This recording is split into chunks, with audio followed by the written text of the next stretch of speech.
I'm thinking tree, and today I want to explain fronting in math.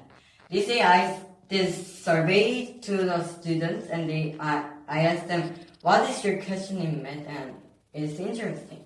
And they said it's exponent. Why is x to the power of 0 equals 1? And today I'm going to explain all of that. So first I'm going to talk about the law of exponents.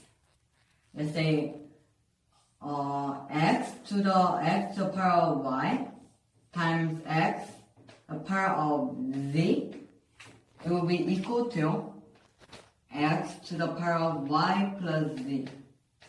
This is the first one. It's important. And say when we divide that, like divide,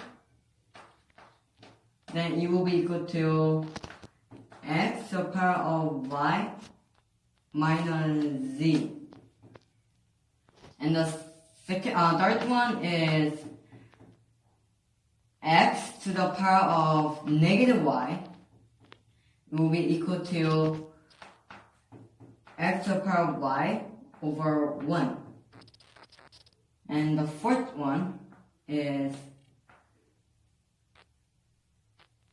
x times y to the power of z will be equal to x to the power of z times y to the power of z. Like this is similar to like distributing, similar. And there is one like common mistakes that everyone makes. Let's see here. X to the plus y square is not same as x to the power of it is not same as this. It is not same. But for the multiplication, it works. For example, 2 plus x, I will say x plus 2 like square. I can say that it is x squared plus 4x plus 4. Wait, is it? Yes, it is, right? It is correct, right? And let's check if it is right or wrong.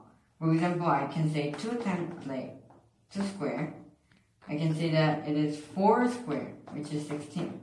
But when I say 2 squared plus 2 squared, you'll be 4 plus 4, which is 8. And this is not equal to together. So this one is a common mistake. I once made this mistake, and I have to solve questions again, and the solution was this long, but I have to solve it again. And if you don't want to do that, then don't make those kind of mistakes.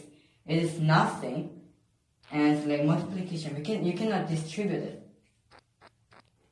And the fifth one is x to the power of 0 equals 1.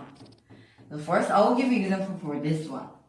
And then when I say x is 2, and then y is 3, times 2 to the power of 5 is equal to 8 times 32. Wait, 32. 8, it is 8 times 32, which is 256, right? Yes. And this one we can also say 2 to the power of 8, which is equal to 16 times 16. So it is 256. It is same, right? So I can say that this theorem is correct. I can say formula or continuous. And example for this, when I say 3 to the power of 3 divided by 3 to the power of 2, it is 27 divided by 9, which is 3. And let's see if this theorem works. So it will be 3 to the power of 3 minus 2 equals 3 to the power of 1 equals 3. So this one will be same. And for this one, x 2 to the power of negative 2. Negative exponents are little bit strange. I mean, not strange, but many people make mistake on it. I have one friend who said this one equals negative 4. And it's not. It is 4 over 1. I can say it by like 2 to the power of 3 equals 8. 2 to the power of 2 equals 4. 2 to the power of 1 equals 2. And 2 to the power of 0 equals 1. 2 to the power of negative 1 equals 2. Do you see any like patterns? Divided by 2. Divided by 2. And then so on, right? Divided by 2, right? Then you will keep on saying, even though exponent looks like negative. So it is actually equal to 4 over 1. See? Yes, 4 over 1. And the fourth theorem, and I explained it in here, right? If you like want to see again, then you can go backward. And the fifth theorem, like I showed you a pattern, right?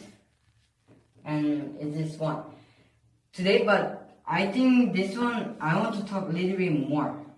I want to say like I can use this theorem. Wait, where is it? I can use this theorem. Sorry, the second theorem to explain the fifth theorem. So when I say like 2 to the power of 8, 8 divided by 2 to the power of 4. And I will do 8. It is 256 divided by 256, which is 1, right? But when I minus it, it will be 2 to the power of 0. But this one must be same according to this theorem. So I can say that this 2 to the power of 0 equals 1. So any numbers to the power of 0 equals 1. This was about the exponent, and thank you for listening. And if you have any question, write in the description and I'm going to check it and make a new video about it. Thank you for listening, and bye bye.